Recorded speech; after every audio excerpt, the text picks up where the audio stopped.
Hello everyone, welcome to GuideShop channel. In today's video of GuideShop, I am going to guide you guys with the process to enable and use VR mode in YouTube. Now you guys must know about VR mode. VR mode allows you to easily find and watch 360 videos and virtual reality content with certain headsets and devices. Now without any further ado, let's get started with the process. The first and foremost step is to open your YouTube app.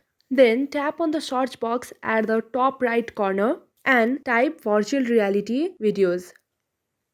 Here you'll get plenty of options of VR video. Tap any video that grabs your attention. Once you choose the video of your interest, all you have to do is press on the settings option at the top right corner. There you'll find an option saying watch in VR. At the last, tap on watch in VR.